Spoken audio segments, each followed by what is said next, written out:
Hello, everybody. This is Leonard Johnson with the Run the Hammer podcast, coming back to you again.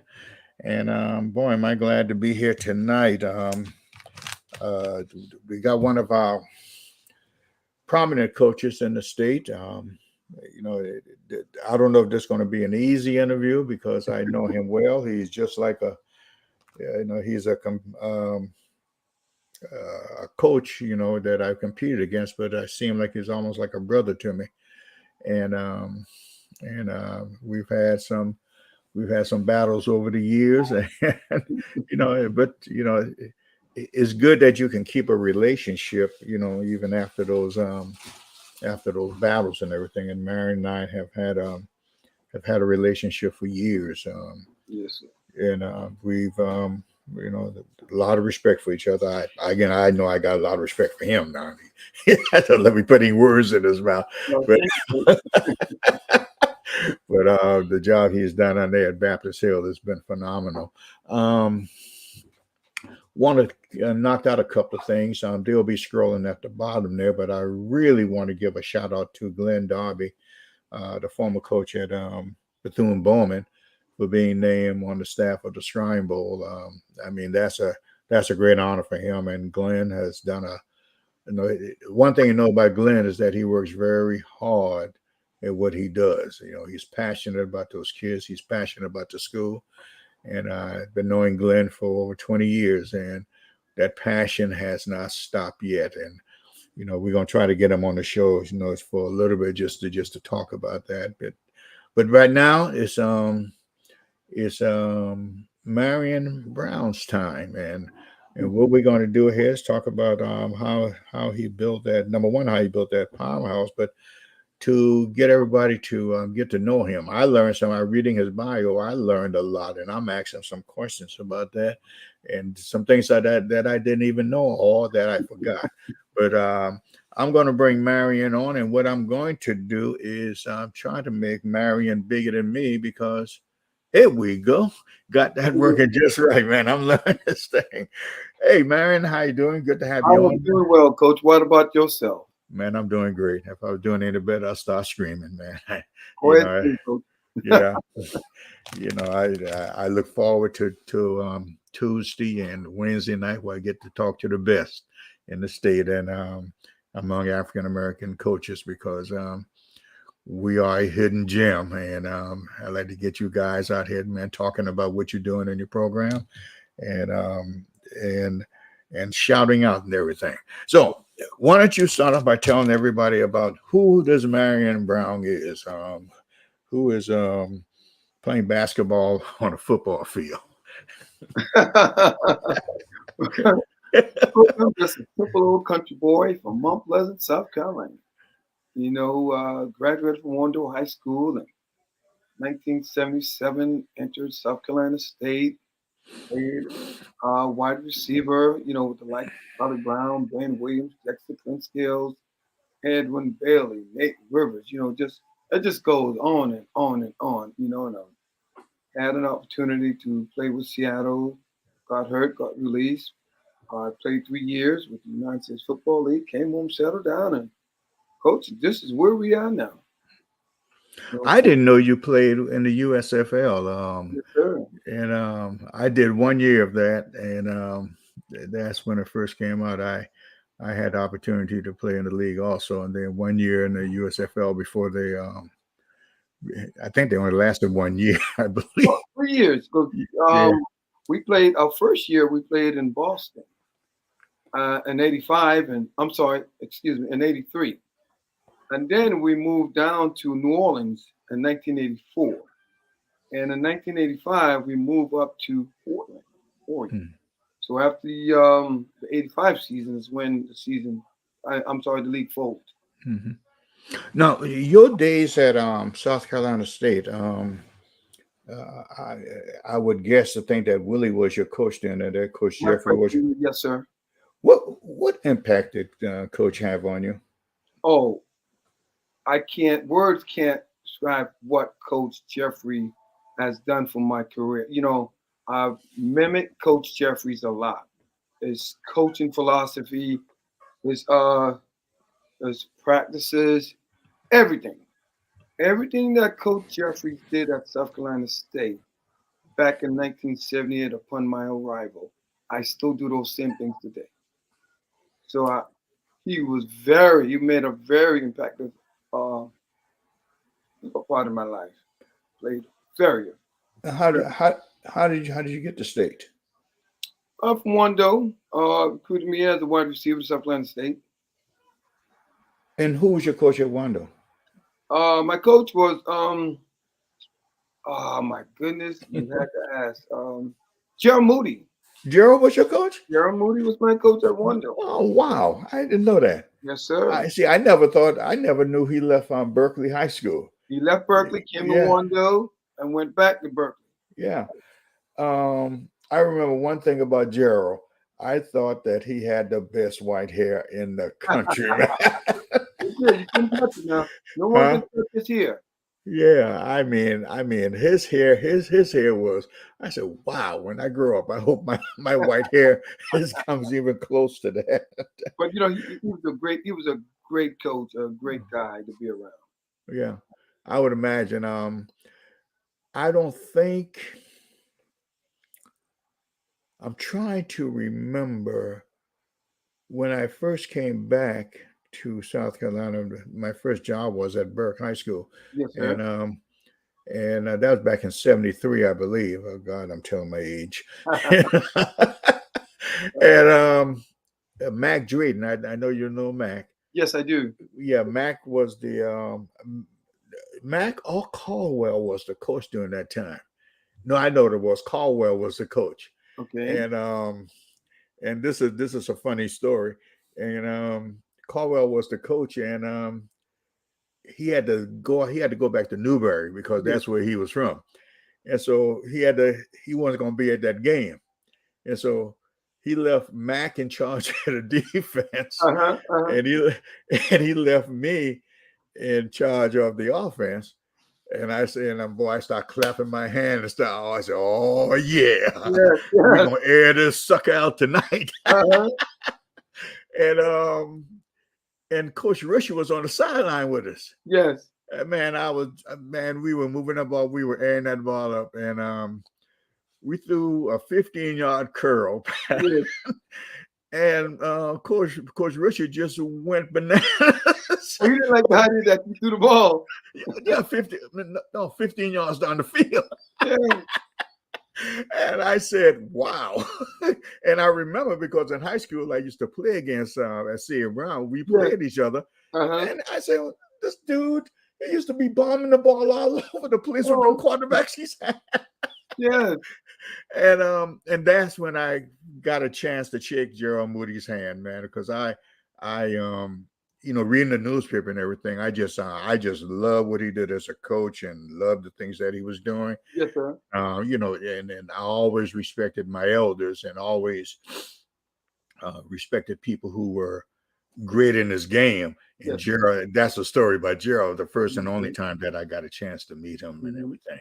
But enough about me, man. It just reminded me of something. I didn't know that we're gonna talk about your family here because I want you to be able to sleep somewhere when you get home. Because if you don't talk about mama, something's gonna happen tonight. Oh, trust me. But the one thing I did not know, man, how did you manage to latch on to a beauty queen? Look at me, coach. I mean, you need to ask that question. You need to ask her that question. How did she latch on to this beauty queen? Oh. That question you should be asking her, coach. No, we grew up together. We grew up together in Mount Pleasant, and she was always a beautiful girl, coach. I mean, just an outstanding, beautiful girl. Matter of fact, she was probably the prettiest girl in Mount Pleasant. Mm-hmm. Yeah, and I'm looking at you right now. Now, okay, now how'd you manage to do this? Hey, coach, I'll tell you what. Thank God. And God blesses us, Uh-huh. And I appreciate the blessing He gave me. No. Hey, that was my gift from God. That was your gift from God. And I thank Him for that. That's great, man. And she is an ordained minister as you are, Yes, and y'all co-pastor church. I didn't know that. I mean, you yes, want to talk sir. about that? Let's talk about y'all partnership. Because that's unique. You don't see that a lot, especially in our profession. Well, her father and my father were ordained ministers as well. Her father, the late Dr. Reverend L.O. Johnson, he was the first black postmaster in the state of South Wow. Carolina. Yeah. He was EME state secretary. He knew of the appointments for the ministers before the minister knew about the appointments. Because once the bishop made those appointments, he was the one who had to record those appointments. Mm-hmm. And my dad was a minister as well. So I guess some of that Holy Spirit leaked into us.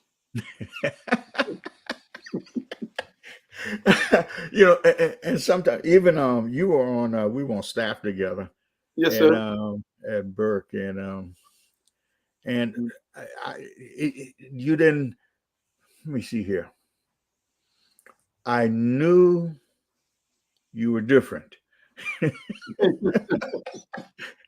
And I knew you kind of look at me kind of crazy because I was kind of crazy No, myself. no.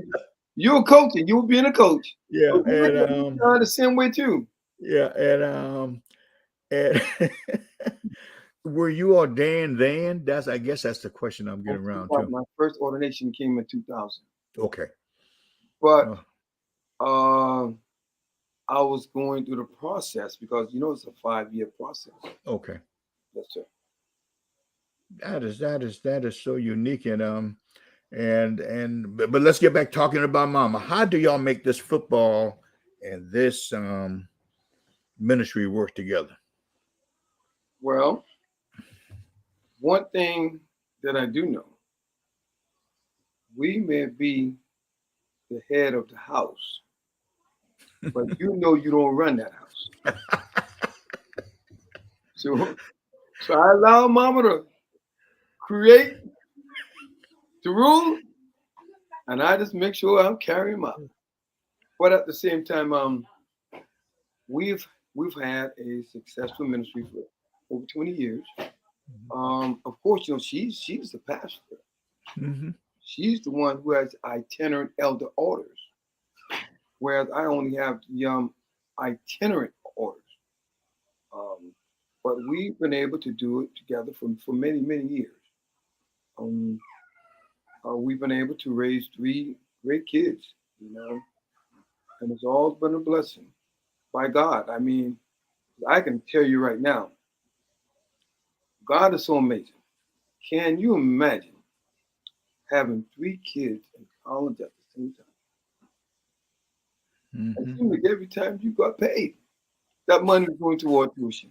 But once again, thank God for His blessing. Thank God you know what, Coach? It seems like I had more money and I could save more money when my kids were in college than I do now. I said, wow, that is so amazing. When our kids were in school, here we were paying 3 college tuitions to 3 different colleges and universities without even thinking about it. Mm-hmm. Without even thinking about it. So you sit back sometime and you reflect on those moments, and you have those moments of reflections, and you just say, thank God, how great God truly is. Mm-hmm. And that's what I bring into my coaching. I constantly try to remind these young men that what we're doing is not by our own being. Just don't think it's your ability and your skills. Those skills and abilities that you have, you were blessed. You were given those skills and abilities by our Heavenly Father. I let them know whether they want to hear it or not. I tell them. Mm-hmm. Sometimes the kids say, Coach, you going to preach to us? I said, yes, I am. So they get a little bit of that. Mm-hmm. I find that we don't do enough of that, to tell you the truth, But because they said they took praying out of school. Look yeah. here, I'm gonna pray over me, and I'm gonna pray over my children, and I'm gonna pray over those places. I'm gonna pray peace, asking God to keep them from all hurt, harm, and danger, seen and unseen. I'm gonna ask God to keep those kids covered. We stopped that, and and these kids are going all over the map these days, and they don't. I can't put my finger on it sometimes because you talk to them and it seems like there's some other kind of force that's taking them now down another world, and the only thing you can do sometimes, man, just drop your head and say, man, help me with this one, Lord, because I sure don't know what to do. And I think if we do that more and do that more outwardly, I think it's not going to change overnight. But again, we don't run that, Yes, sir. The only thing we can do is keep on planting these seeds and hoping that one day they'll wake up. And that is so good at what you're doing, is because you don't know when these kids are going to get the idea that it's not the way they think it is, and when they get out in this world, it's going to be a different thing, and you need to be ready for it. You know what, Coach? It's one word you can give to young people. It's one single word, and that word is encouragement. That's all you can do for them. Just try to encourage them on a daily basis to do their best. I ask the kids all the time in the classroom, when I look at their report cards, is this your best? That's all I want to know. Is this your best? If this is your best, okay, we can work with that. But if it's not your best, we have a problem. Even on the field, I want to know, is that your best? Is that all you can give our program? If that's all you can give our program and you can't give us your best, hey, we can't use you. We can't, and that's where I coach. All right, Coach, we can't use you if you're not willing to give the program your best. That's all we ask. Actually, nothing else but your best. Because I'm going to, as the head coach, I'm going to give you my best every day. Whether I'm feeling good, it doesn't matter how I'm feeling. And there are some days, Coach, in this business, hey, these hours are long. Sometimes you come, you don't want to be there, you're hurting, you're in pain, aching, you don't feel well, but you give them your best. And one thing that have helped me over the years, because, and I thank God again for the woman whom I married, because on our wedding day, her father told her, from what she told me, when they were riding to the church in that limousine, her dad told her, Renee, I need you to remember this. And I need you not only to remember, but I need you to notice. I need you to notice you are marrying a coach. A coach. A coach is someone with doctor hours, but coaches pay. But remember that now. And that stuck with her all of these years. Very supportive. Very supportive. Yeah, I wish, Coach, we had those doctor pay. We have the hours. But I'm hoping that someday, you know what? That's an accurate statement. Those guys have those doctor hours. We need to give them the doctor's pay. They don't see it that way. They still see it as us. Hey, giving us a pat on the back, sometime. But I adopted the thing years ago. You can't let money decide what your passion is. Yes, and sir. if you get to a point where you do this for free, that you have that attitude doing it for free, everything is going to be all right. Coach, an opportunity came to me back in 2003 to be an assistant principal. I couldn't do it. I couldn't do it. I told him, I said, I just can't see myself giving up something that I love so much. Mm-hmm. I said, right now, I said, I love coaching. I said, I love working with young people. I said, I just can't see myself doing that. I said, thank you for the opportunity. I said, but it's not that I won't be good at it, but I don't think I would be happy. Mm-hmm. See, I've got to be happy. So it just can't be all about the money all the time. What about your happiness? You know, and that's why I've stuck with it all of these years. You know, my first opportunity came to coach was at Wando High School in 1985 as a wide receiver coach. Mm-hmm. You know, and just love it, coach. Just love the game of football. I often tell my wife all the time. You know, I remember the first time I told her this, coach. She looked at me so harshly. I said, "Girl, you know something?" I said, God made two of the best things in the world. Out of all of the things God have created, but you know what the two best things are? And she said, what? I said, football and woman in that order. And she did not like that, coach. She did not like that. She said, what? What did you say? I said, well, I'm only telling you the truth. You mean to tell me you're going to put football before me? I said, no. I said, I didn't say that. I said, God's two best creation are football and then woman. You know. So, but she didn't like the idea of me joking like that. So, coach, you know what? I told her that one time. It never came back out again. Never came back out. Until tonight. No, I never told her that. No. I was said it several times over the year and dropped it, but I've never said it to her again. Uh-huh. I mean, coach, you know as well as I know, there are only two types of seasons. That's right.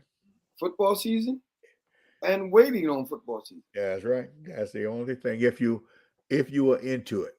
Yes, sir. You know, and you got to be into this thing, because if you're not, it's going to be real miserable for you. Okay, I forgot who. I'm looking at his face right now.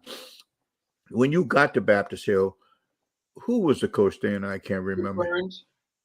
Rick Burns. Yeah, you took over from Rick. Yes. And another good friend. I couldn't remember. I saw his face and everything. And how was a transition from Rick to you with the kids? Well, the transition was very smoothly because the kids knew me. I worked around Baptist Hill. Rick was more of an offense like you, coach. You know, just run that thing. I mean, at the time, we had some kids run. He had Baptist Hill coach. Oh my goodness, Baptist Hill had looked like a mini college. I mean, the kids around here were enormous. Mm-hmm. So he just ran that thing. He pounded you. But you know, coach, when I came, hey, I'm a wide receiver coach at heart. In those days, we had South Carolina State, Nate Rivers, and you had Ricky Anderson, and you had Anthony Reed, those kind of running backs, Henry Odom, you know, Chris Ragland, those running backs like that, Jackie Reed, and those boys. Man, we ran that option, and we had Charlie Brown on one end, I'm on the other end, and we went for you to throw that thing. He's running. Oh. What you did what you supposed to do? I said, oh my God, when are we gonna throw this thing? But we had the second string quarterback, Prince Phillips. When Prince came into the game, coach, when Prince came into that football game at South Carolina State, man, the look Charlie Brown and I would give each other from across the huddle, because now we knew what was going to happen. Mm-hmm. Man, coach, we knew. Boy, Prince is in the game. Prince is going to throw this thing, because one thing Prince would not do, we knew Prince was not going to run it. No, we knew that. Uh-huh. We knew Prince Phillips.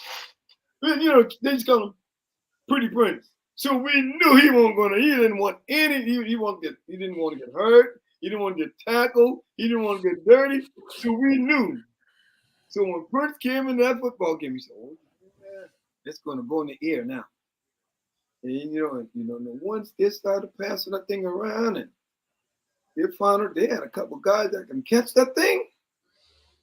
Oh man, it was on after that. Mm-hmm. So Nate was a great. I mean, man, Nate Rivers, man, he was just an amazing athlete.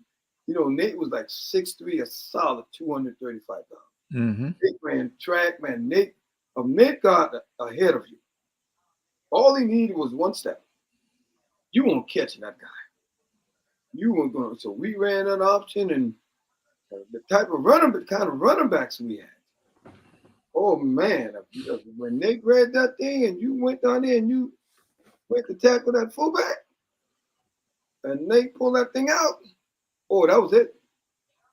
That was it. But but once I became a coach, I said, man, there ain't no in the world I'm gonna pound that thing. So man, coach, we may run it once. We may run it once a year sometimes. Mm-hmm. I had someone ask me one time, he said, "Coach, I had a reporter." He said, "Coach, you don't run the ball at all." I said, "Yes, we do." You don't see our receivers catching the ball and running it? I said, "No, what do you think?" He said, "No, Coach, we talking about just handing it off." I said, "Why?" I said, "Why?" I said, "You were looking at a wide receiver. Uh-huh. What man that ball up for?" I said, "I'm not a running back. I'm a wide receiver. So I want to see those kids." And the kids, you know what, Coach? The kids love it. Mm-hmm. The kids love it. They love it too. But the transition from Rick to myself, it wasn't a problem at all. How did you get your philosophy coming? Well, let's put it like this. I know Coach Jeffries was option, because we used to sit down a lot of times and talk about the option game. He schooled me on the option a lot. Yes. And then you played in the option game. Where did you make the crossover? Why did you decide? Because it was more fun, or because you're a receiver, you want to throw the ball in there? What happened there?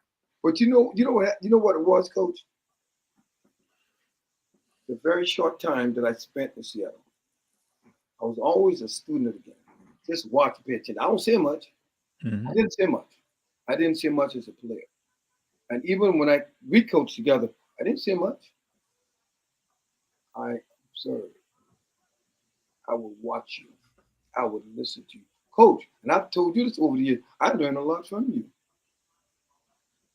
A lot of my offensive philosophy came from you as well. Now, don't forget that. You did some amazing things down at Burke when we worked together now. And some of those things we went down to Burke, I got some ideas from you. Now, Coach, let me tell you about me now. I'm a robber. You didn't know that? As we all are. I'm a robber, Coach. I'm going to sit back. I'm going to observe. I'm going to watch. And if it's working, I'm going to use it. Mm-hmm. I may add a little something else to it.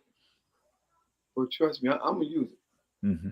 I'm going to use it. Because, but that time I would just listen. I would just watch Steve Largent would work. Because remember, Seattle had Zorn and Steve Largent. They were a great pair together. So you would just listen.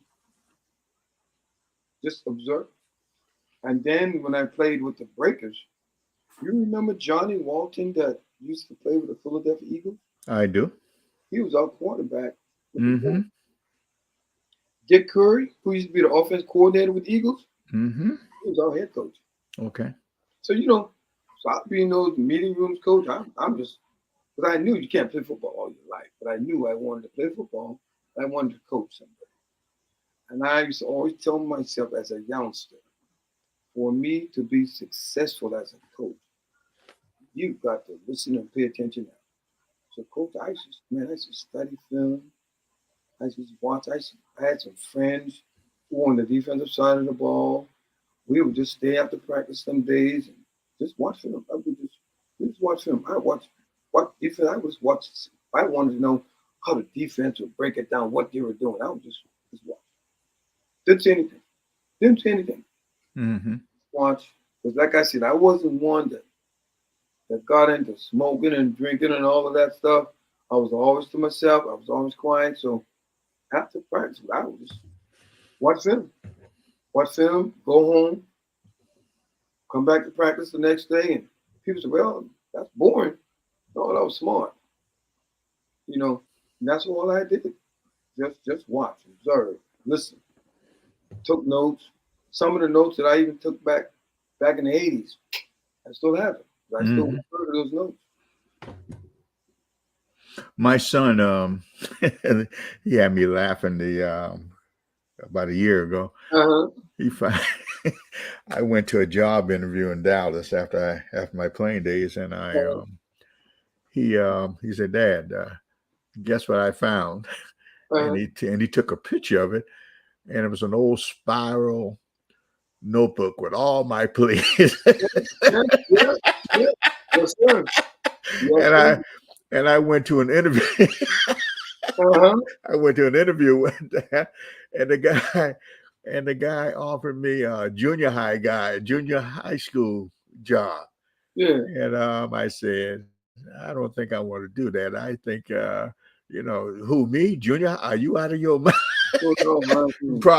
Probably one of the things that I should have taken advantage of then, because I didn't know the guy, and the guy was a legendary coach in Dallas. You know, there's a lot I could have learned, but I guess I was being led to do something else. Yes, sir. I can do it. Your administration, your principal, what's his name again? Brendan Glaze. Yeah. Y'all seem to have a good working relationship, and I'm getting to your administration right now. Yes, sir. How's that administration around there? Great. And I think what drew me even closer to him, he's a South Carolina State Bulldog. We stick together, coach. And his dad also played quarterback at South Carolina State. And you know something else about Charles Glaze that a lot of people don't know? Right now, if you ask a lot of people who's the first black quarterback for Seattle Seahawks, they'll probably say Wilson. The first black quarterback for Seattle was Charles Glaze. During the strike season. That's right. So technically, he was the first black quarterback for Seattle. Mm-hmm. Same guy, same guy from South Carolina State. So we both support us all the time, coach. So don't mind me, coach. Don't mind me if I often bring someone from South Carolina State. Well, when we played the basketball, I just sit up in the stands and I do a lot of observing. Yes, sir. And I was just watching the interaction you two had, throughout the thing, and you can tell that there's a good working relationship with both of you, and you love the kids. Yes, sir. So you can see that the kids come first at that school. Now, do you get that cooperation from everybody in the community? They're kind of crazy over there about supporting you. Well, yes, sir. I'm telling you now, we have some amazing people here now. When it comes down the children and the athletic program, they're going to support the program now. Mm-hmm. They're going to come up. I think what also helps me, coach, I've been around here. I first came here as an assistant coach in '94 as well. At Baptist. And then, I've been working around here since '97 as well. Just about 90% of the kids that I coach, and even 90% of the kids that I teach, I taught their parents. Yeah. So it makes it easy for you. Yeah. So, because they come and they say, look, and they'll tell you in a minute, coach, the same thing, the same way you treated me, you do that to my son. You can't come home and complain. And they'll tell you, and they'll tell the kids, you can't tell them, don't come home to me and complain about Coach Brown. Because Coach Brown going to treat you fair. Mm-hmm. He'll be fair. He may be hard sometimes, but he could be fair. And I think that's what's missing in a lot of the small schools. and Uh, that trust between parent and teacher, or parent and coach. mhm. It's missing. Is that and we don't trust each other anymore. Do you have that issue there at Baptist Hill? No, because the only way you're going to be successful on a campus, you've got to work together. Mm-hmm. And the only way you can work together is by trust. If you don't trust one another, if you don't trust that you're doing your part for benefit, the betterment of the students, and you're doing your best, I have to tell the teachers, first year teachers, when they come, I say, whatever help you need, call on me. And I'll check on them those first couple of weeks. Mm-hmm. Because you got to let them know that, hey, we're here for you. We're here for you. And we have a pretty close knit group here at Baptist High School. If something happens, feel like they do, hey, this is what we need to do. There are times when kids are missing work. You can go to a teacher to look at what can you do to help him. Does he need to come and see you for half an hour on a particular day? You ask them. You got to ask them to, because when the teachers know that you care about the kids, and when they know that the kids care about their work, because coach, there are some kids now they can have the old saying, have the metal to the metal to the floor. Mm-hmm. Now some kids now they have that metal to the floor and it still ain't moving on. There's some kids like that now, and that's when you come in. Uh-huh. That's when you come in. You got to get those kids some extra help. Teachers will only help you. And I tell the kids all the time, you got to be willing to want that help.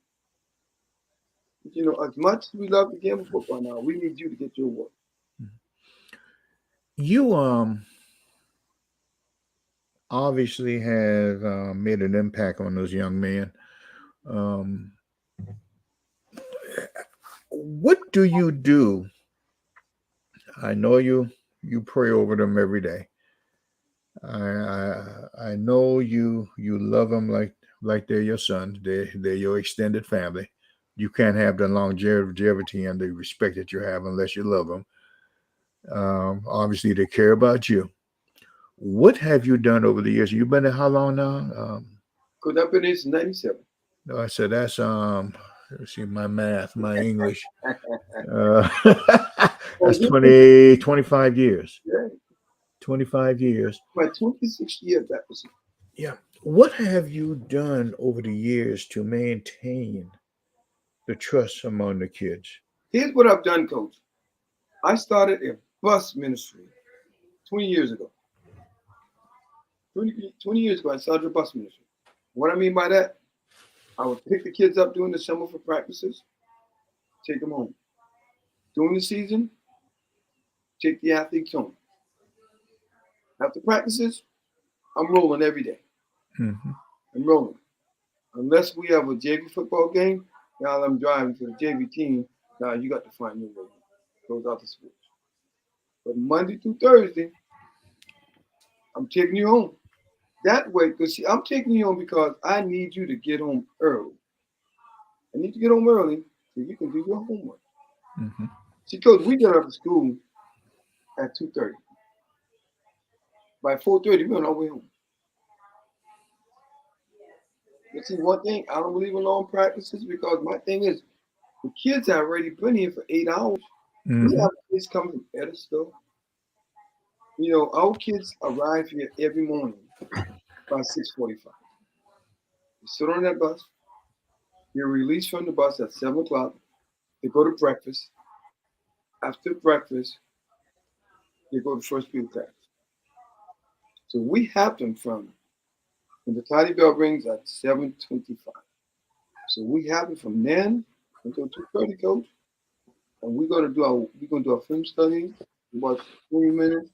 We do our weight training, 2 days a week for about 20 minutes. But we're gonna watch film every day now. Mm-hmm. We're gonna do our practice. Our practice will last hour 15 minutes. Hey, we're doing our conditioning, thanking God, we're loading the buses, we're on our way home. And we on our way because it takes me sometimes 2 hours to get everybody home. So so it's a long day for me as well. I got to get up. I've got to be to work by 6:45. I've got to teach 3 classes. I'm in classes every day from 7:25 until 1 o'clock.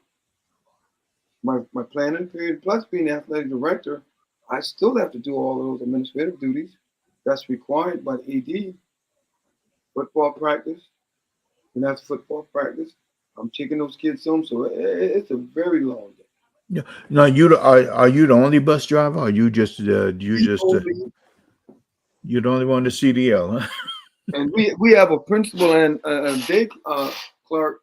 She will help me drive sometimes. So you can imagine, when that Seattle High School bus is moving, you see Coach Brown driving the bus or one of the buses. Mm-hmm. Now, do you drive for the entire athletic program, or you just drive? Yep. Wow. Whole entire athletic department. It's amazing how each program is different. Yes, sir. And wow, I didn't realize that. Coach, you got to remember, this is a 1A school. Yeah, I know, but you have a lot of 1A schools where that doesn't happen. You got to make it happen. Uh-huh. And you talk about respect. You've got to do something that someone's not doing. Uh-huh. Just like I tell the kids at football practice, you've got to do something out here that someone else is not doing. Wow.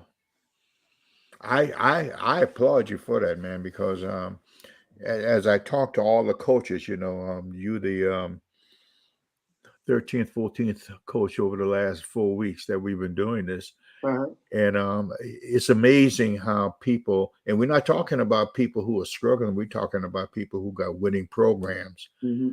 Some of the things that they're doing from the high end all the way down to the low end. And I'm willing to bet you nobody has a clue as to what goes on into your program,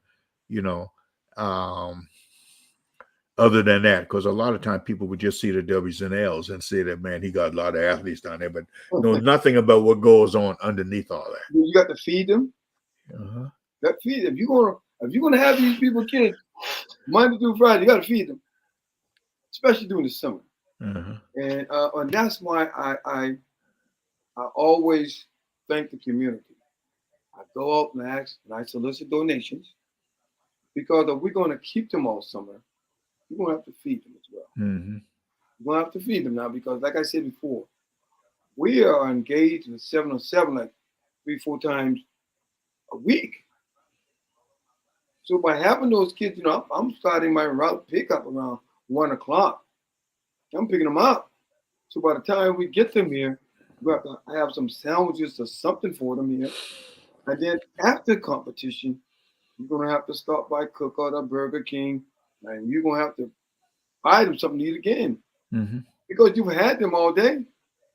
So, parents going to trust you to take care of those kids. So parents place their trust in me, so I've got to take care of them. So I'm going to feed them. I'm going to make sure they get home. And the same thing starts over the very next day. I'm also the laundry guy now. Mm-hmm. So you're going to have to wash clothes, put a load in before you take them home. By the time you get back, you put that load in the dryer, put the other load in. By the time you come to school the very next morning, taking that load out of the dryer, putting the other one in the dryer. And after the first block ends, you go and place the uniforms in the locker. So when they come to practice every day, that's something we do every day as well. Mm-hmm. Now, how many coaches do you have on campus? 6. Well, on campus? On campus. I'm the only coach on campus. You're the only coach on campus? I'm the only football coach on campus. Wow. The respect needle just goes up and up and up every time. Every time you open your. Coach, but I don't do those things to glorify myself. I know it. Everything that I do, I thank God. Mm-hmm. I thank God for placing me in a position to be able to do those things and to have great people surround you, such as community, the administration, because a lot of this cannot be possible if you don't have the administration backing you and you don't have the support of the community. Mm-hmm. Sometimes a lot of times it's better just to go ahead and do it by yourself anyway, because you got that system going and everything. And most people who don't like to work, they would complain about it. But those people who like to work, they just go ahead and get it done. Just get it done. You know what, Coach? And you're so right. I like doing it by myself because I know it's gonna be done the way I want it done, and I know it's gonna be done correctly. Because sometimes when I do get help, I gotta go back and do it over. My mom used to tell me as a little boy, she would give us chores to do because she had 4 boys and a daughter. She had to raise by herself. And I always want to just hurry up and do my work and get outside and go play football, right? And my mom would just call me back, Marion, get back in and do it over like I told you. She said, son, when are you going to learn? She said, if you're too busy to do it right the first time, when are you going to find time to do it over? When she first told me that, it didn't soak. But as I became more mature and older, I said, oh, that's what mom meant. Take your time and do it right the first time. Because when you have to go back, all you've done is wasted time. Mm-hmm. So that's what mama meant. Might as well do it right the first time. Because if you're too busy to do it right the first time, when are you going to find time to do it over? You don't do the football by yourself. You do have a staff, I assume. Yeah. We have a total of 6 people on staff, but they all work off campus. Uh-huh. But just like our offense coordinator, he's my brother-in-law. We've been together since we first started coaching. We've been together forever. So we're talking football all year long. Mm-hmm. Even when I'm at my sister's house at his home, when he's at my home, and we're my sister, my wife, and kids on here somewhere else. We're discussing football. We're going to call each other every day. We're talking football. We're here. I'll call him. I said, man, you saw that play they just ran? We watch football games. If something worked, you say, oh man, okay. So we have copied. We have copied so many things that we have seen on television, whether it's been a college game, professional game, or even high school game. And we use it. Coach, it's something I learned from you many years ago that I use, but I'm not going to tell you what it is. Oh, you might as well go ahead and tell me what it is. No, Coach, you're in 1A with me. I can't tell you. Yes, you can. Go ahead and enlighten these guys. I remember the first time we played this year, right? And we were talking, and you said something. Oh, Marion, I need you to throw. I said, Coach, stop. I said, Coach Johnson, stop. I said, Coach Johnson, I know good and well the film that we've seen you against, you're not going to play that defense. Because I said, Coach, I coached you several years. I said, I know you. I said, I know you're not going to do that. And guess what, Coach? And you didn't do it. you didn't do anything defensively that we saw on film. But we knew. I said, no, this is what he's going to. I said, no. I said, no. I said, no. I said, Coach Johnson, no, don't play like that, guys. I said, guys, you got to remember, I work with him. He's probably, other than Coach Earl Brown, he and Earl Brown probably the 2 best defensive coaches in the game of football today. I said, don't let Coach Johnson fool you guys about his offensive smart greatness. I said, with him and Coach Earl Brown now, you're not going to find two better defensive guys than those two guys. I said, I'm gonna tell you. I said, I work with them. I said, Coach Johnson will know. I said, scratch, erase. We're not using. I said, no, we're not doing that. I'm telling you, he's not gonna play. We will not face that defense. And so when we first got up there, right, one of the coaches came on, hey, Coach, you're right. James Waring? Yeah, I know James. I tell him all week. I said, James, come on now. You know Coach Johnson. You know Coach Johnson. He's not going to play us like that. Okay, you said you work with him. You know him. You said you know him. So when the game started, right, he walked down to me because he on the defensive side of the ball, right? Uh-huh. Boy, man, you're right. He said, let it done change that thing up all together. I said, I told you. I said, man, I told you, man. That's perfect, Coach Johnson. Coach Johnson going to give you a different look every week. He's not going to come with the same. Well, I don't know about all that. But Coach, you didn't give us the same look you gave to the school before us. Well, you were a different team. We just. And Coach, I even remember you telling me, you said, Coach Brown, there ain't no one in the world I'm going to bump and run against you. I'm going to bring my kids that close to you. I said, I knew that, Coach. I said, you ever hoping that you would? I said, Coach Johnson ain't going to do that. I said, cut that. I said, here's what Coach Johnson will do. And Coach, I had them set up. I worked with defense that week. Mm-hmm. Normally I'm offense. I worked with the defense that whole time week. And they said, Coach, how do you know Landon was going to do that? This is weird. He said, man, how did you know Landon was going to do that? That's because I coached with him. As I coached with him. As I keep telling you how smart he is. As I knew exactly what we do based on what we do offensively, how he was going to play. As I've been around him as I coached with him a couple of years. As I've been in meetings with him. I coached with him. I kept telling you guys, this is how he's going to play us. I told him, Coach. I told him. I mean, like I said before, I've coached with you and I've coached with Earl Brown. I haven't met anybody yet that I've coached with. I know there are a lot of people out there.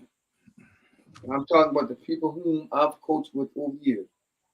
And I tell people this over and over throughout the state of South Carolina.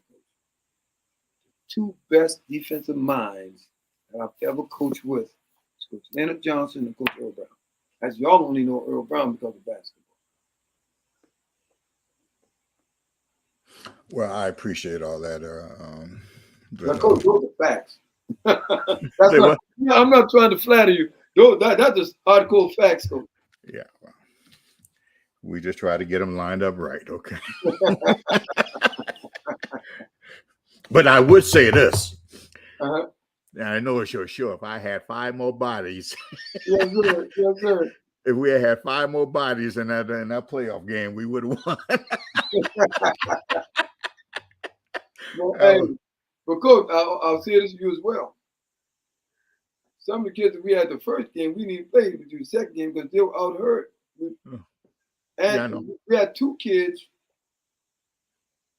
Sometimes what happens, I don't know, sometimes the parents, I don't fault the parents, Sometimes the parents, and when they're ready to punish them kids, they use football as punishment. Yeah. Because it's something that they like. Take away the candy. I call it taking away the candy. And I said, you have to go to this. Come on. I said, can you find any other form of punishment? And they're flat out saying, no, Coach. See, he loved that football, Coach. I know if I take this football away from him, he'll do whatever I ask him to do. That's right. Said, well, go do what you need to do. Yeah, I never jump on a parent or try to convince a parent when he screwed up and they take the game away from him. That's right. I mean, because that's, again, is not about, to me, we are not grooming football players. We're trying to get men ready for what they need to do. And they need to know that there are consequences for their actions. They have to know that. That's right. I tell our kids all the time. I tell our kids all the time, do not be a selfish teammate. I said, don't be selfish now. I said, when you do the right thing, not being selfish. But when you're not doing what's right, you're being selfish. Mm-hmm. So don't be a selfish teammate. Now, you stop with your brother-in-law. I want to get your whole staff in there. You got James there. Knowing James there for years. Yes. And Ramon Ramsey, he's brought, like I said, William Rowe, he's our defense coordinator. He's been with us for, this is a 6th year with us. Leroy Robinson, you know Leroy, you know Foot. I know Foot. We were teammates at South Carolina State. Yeah. And then we have a coach that helps with wide receiver defensive backs. He played here at Baptist Hill, and he played with Las Vegas, Nevada. Mm-hmm. He graduated he played football there, and he came back home. That's all we have. Well, whatever you're doing, you keep doing, because you're one of the premier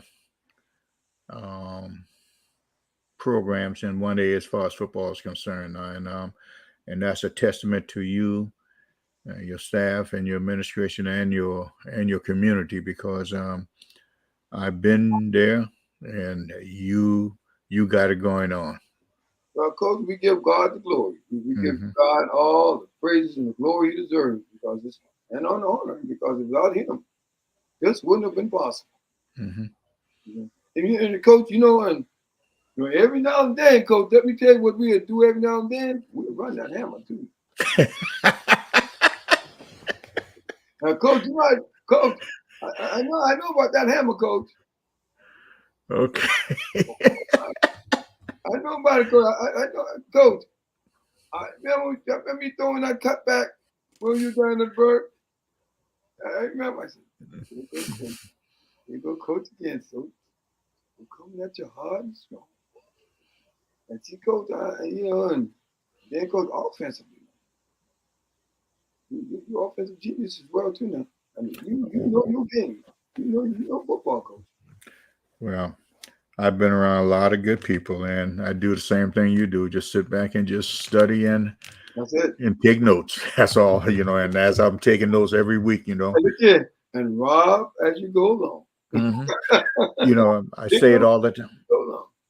I say it all the time. You got to be the dumbest guy in the room, and I mean that you want to be able to soak up information and don't think that you're all that in a bag of chips. The minute you get to that point, that's when it's time for you to hang it up and everything. And Coach, I've been in a meeting with people, I don't say nothing. Is it Coach Brian, you have anything? No, just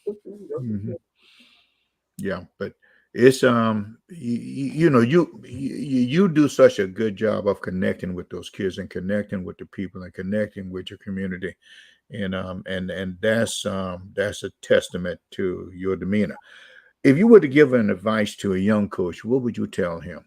A guy who's just starting out and wanting to get into this profession. Be patient. Patience. It takes patience. It takes commitment. It takes dedication.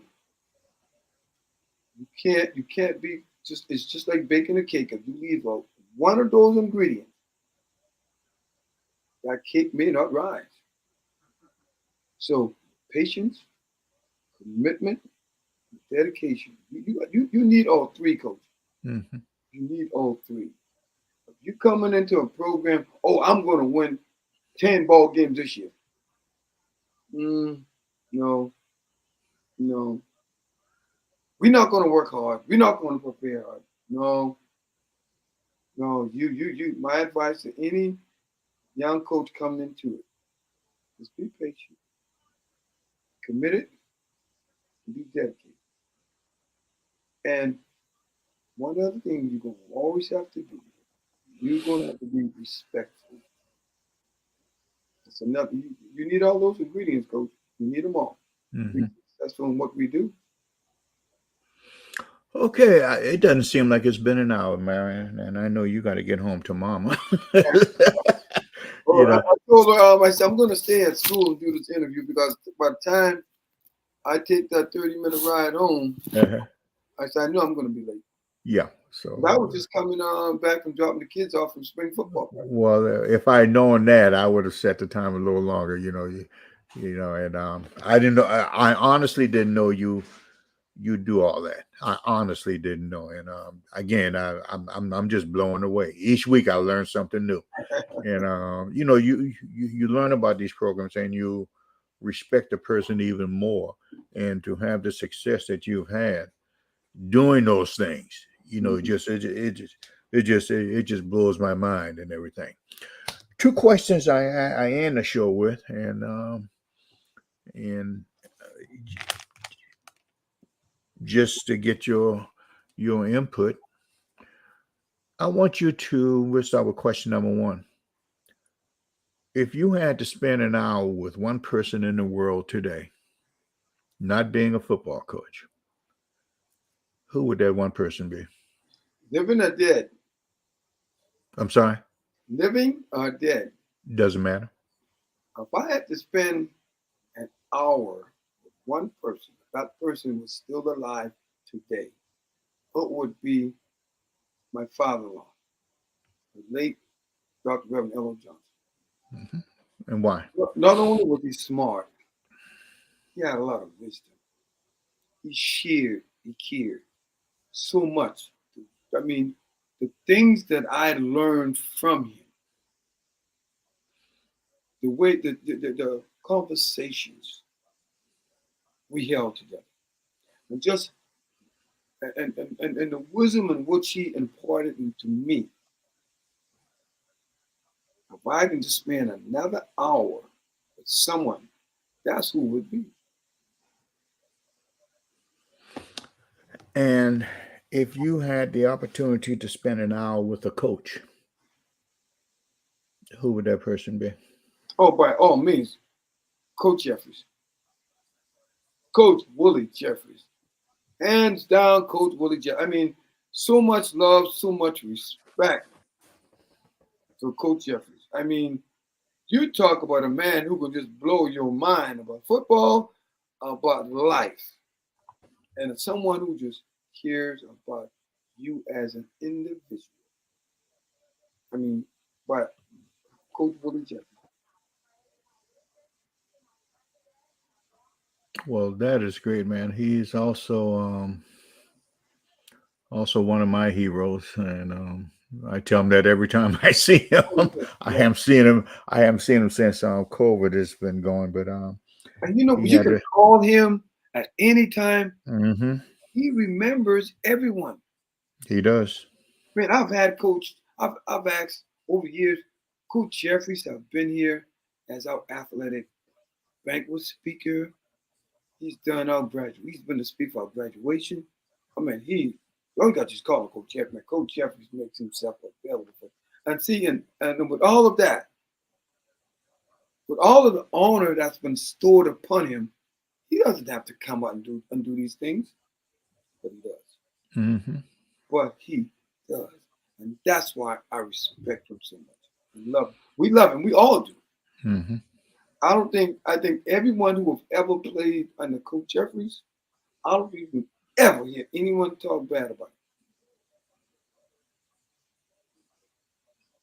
Coach Jeffrey is a special gem. Oh yeah. And